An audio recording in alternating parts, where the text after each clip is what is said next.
Hello, Port Richmond High School. We're at Radar O'Clock. I'm Marvin. Amir. Sophia. Yesenia. Today's topic, we're talking about the documentary of the social dilemma. Amir, do you think we live in a social dilemma? What's a dilemma? You don't know what a dilemma is? Oh. A dilemma is a situation in which a difficult choice has to be made between two or more alternatives, both unequally desirable ones. Oh, that. I know what a dilemma is. I believe we live in a dilemma because our world has gone so used to technology. Companies make tons of money from it, and we can't live without it. So it's going to be very, very difficult to take it over from society, basically. I agree with Amir. I do think we live in a social dilemma because people have gotten so used to media and technology that they can't live without it. Plus, the media is spreading fake news and people believing it without checking the facts. I believe technology is a dilemma because kids consume too much media. Technology can really manipulate the minds, especially when it comes to younger children, because during the generations of political views, especially when it comes to being a liberal, it's more forced upon.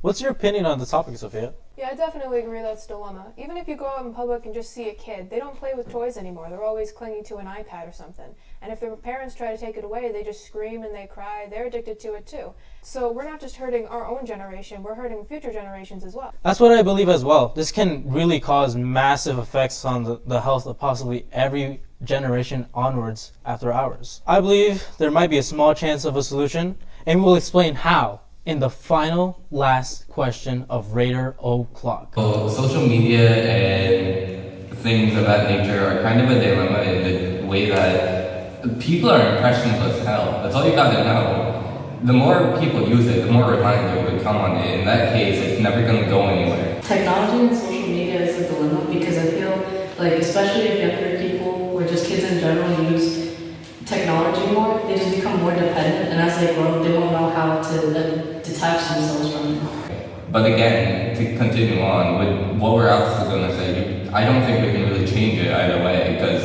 it's already far too deep in to what it is. I mean, sure, you can stop using it if you don't need to, but again, it's always gonna be a known presence. It's never gonna be anything that's gonna change drastically.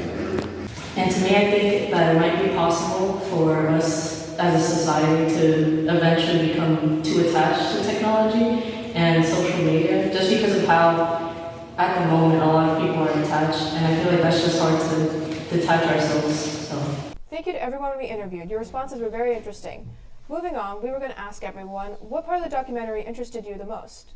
Me personally, I thought the most interesting part of the documentary was when that girl was really affected by the comments on her posts and they called her many negative things.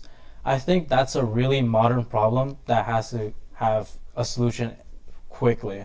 I agree. That's why most people post. They want the validation. They want the chemical dopamine. For me, the part that interests me of the documentary would have to be when the family had to sit down and have a nice dinner without technology. Of course, the girl couldn't do it and decided to choose violence and destroy the container where the phones were being held. Of course, this is a bit exaggerated and extra, but it does prove a point where we're so obsessed with our phones that we need to have it 24/7. Yeah, like we see how often people post about themselves. For me, the most interesting part of the documentary was probably the impact that social media has on politics, children, and overall society. I feel like social media just really taking over the world. And even then, in the documentary, we can see the creators of those social media platforms that are hurting us are admitting that they intentionally designed it so that it would be manipulative and addictive. They're admitting and confessing that they exploited us, and just seeing that, that's how we know that we're in trouble. We are getting closer and closer to the big final question of our generation. Well, before we get to that, come on, Amir. Take the stage. All right. Thanks, man. So, what facts from the documentary support our theory on this issue? One fact I already have is fake news spreads 6 times faster than real news on social media and the overall internet.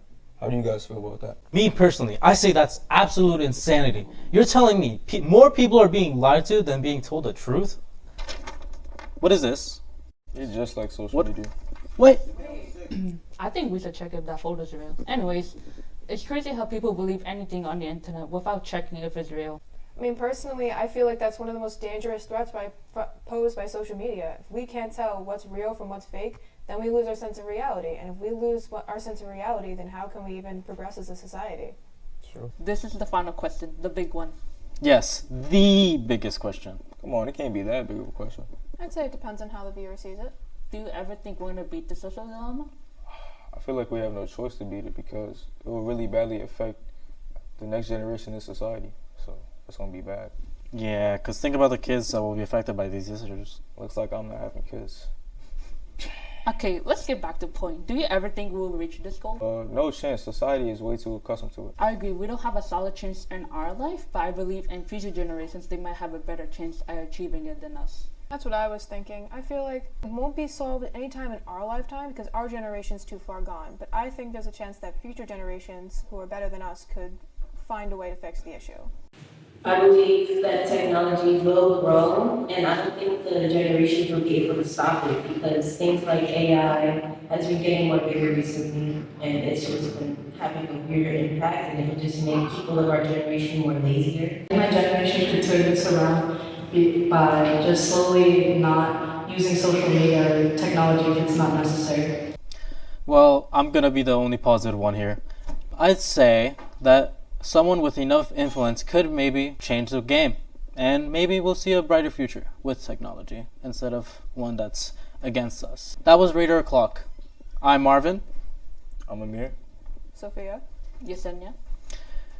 Good night. Goodbye. Welcome to our show. I'm Marvin. And with me,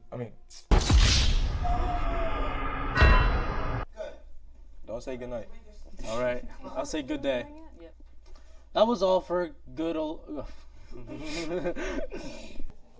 Take a sip of water. Not for real.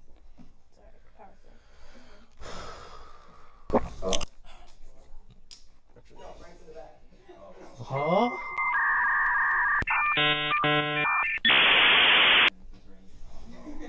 Nah. Stop sitting there. There. Bro. Me redo? Alright. Yeah, redo it. They're selling Port Richmond Crocs. Please. That's crazy. We have a paper. Is this going to show up on the camera? That's okay. We have fake news. Do we... Right. Is Like- Yesenia like the quiet one that doesn't speak at all? 3 and 4, I think. Is back. I'm always glad. Thank God we live here.